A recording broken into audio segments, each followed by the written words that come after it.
Who's going to be... What's left? Yeah, what's left? Like, are you still going to exist?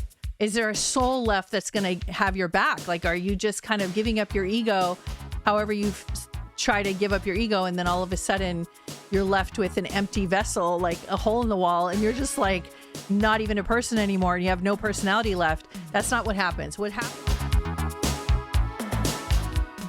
Kelly Starr asked a really good question I would like to answer. However, I'd like to know if there's any other burning super chats that needs to be handled. Okay, no. So Kelly, you asked a very good question.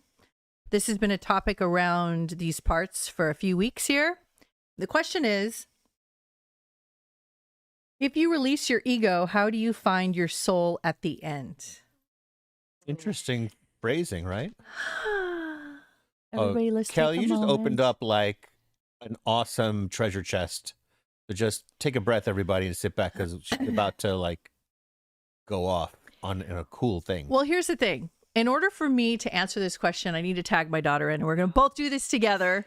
We're going to both do this together. So I might have to ask you some questions. And here's the reason why she has that microphone. Here's the reason why. We have been studying the art of this topic and applying it and actually doing it in our real life. And so it's a very visceral, real thing here. And it's a lot to understand about. First of all, you have to understand what an ego is, right? And everyone has their definitions. And we can only give you the definitions that we have, that we feel an ego is. So we feel an ego is an identity. It's a personality that you create to help yourself navigate through life. Some are great. Some are great for a time, and then they kind of get too small and they don't fit into your evolving life and they got to go. Some are not great, and they're there to protect you because you went through something that you felt was dangerous. And that identity could also stop you from progressing and evolving. So what happens is, after a while, you'll start to feel like you're looking down a tunnel. So you're looking down this tunnel, and the tunnel's getting smaller and smaller and smaller, and less options in life. And you start to feel like you're suffocating. And it starts to feel like you're up against the wall and you can't make any decisions, and there's no options left, and you feel like you're at the end of your rope, basically. What's really actually happening is the ego identity, the personality, is running out of tread, because you're evolving. Yourself, your higher self, your spiritual soul self is evolving as you're growing and learning, and you're still trying to operate this personality. The personality can't manage and handle the capacities that you need. So you feel stifled and suffocated, but actually it's not you that feels stifled and suffocating. It's the identity that feels like it's stifled and suffocating. That's the distinction you really, really have to know. Mm-hmm. You are going to think it's you that's stifled and suffocating, but if you think about it logically, your higher self, your spiritual self, your soul life, your inner soul self, eternal self, can never feel suffocated or stifled, right? Because it is all things, and it's completely expanded in its expression. As you're navigating this world, you think you need these identities and these personalities. Of course you do, because you feel like there's monsters around every corner. Of course you do. Why wouldn't you? But you have to also remember, you might be looking at life through the lenses of these identities and these personalities that you've created to protect yourself.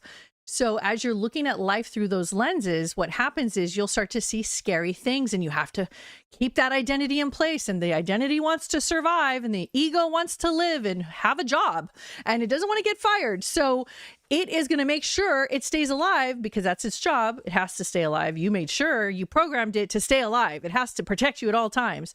And what happens is that identity is going to start finding danger around every corner so it can stay alive and remind you that you're not doing good, and it's at the end of the world, and you're at the end of the ropes, and you're suffocating, and you're out of options, and you're looking down a narrow view of a tunnel that's closing at the end, and you see no hope. It's actually not you. That's not you who's actually feeling that. It's actually the identity, ego, personality. How many do you have? You could have countless. You could have countless, but you have to work with the one that's prominent and dominating, and the one that's really there. And the only way you could really find it, beside working with a shaman or a therapist. I was going to say that, one of the things that helped me back in the day, which ended up promoting me. Is that a word? I'm not helping you because you interrupted me. It's called sending you, catapulting you, and then promoting you. I call it promoting you. Yes. Into becoming a shaman. That's on a tread. Okay.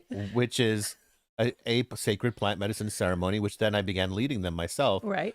Which really dissolved the idea of what ego is, and you surrender to oneness, which is your pure soul. You need a very big experience to do this. You're gonna think your way into it, but you're also gonna feel and surrender your way into that understanding and that realization.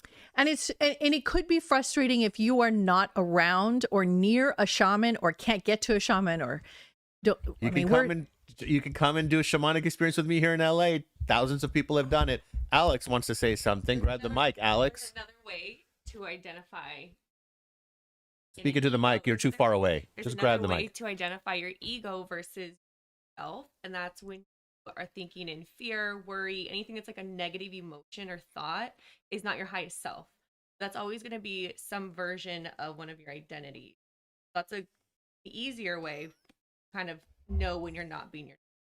She was asking also at the end of it. It was an interesting way she put it. Is your soul left? What was right? Because there's this moment. So it's a good question because there's this moment where you want to let go of this identity, but you're unsure if you're going to be, who's going to be.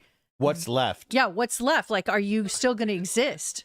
Is there a soul left that's going to have your back? Like, are you just kind of giving up your ego, however you try to give up your ego, and then all of a sudden you're left with an empty vessel, like a hole in the wall, and you're just like not even a person anymore and you have no personality left. That's not what happens. What happens is you actually are going to tap in to your deepest, most expressed self, which is multifaceted, multi-talented, multi-colorful and dimensional. And you're so vibrant and there's so much energy in you, and it's stifled by these identities and these egos. Now, don't feel bad and start trying to fight your identities.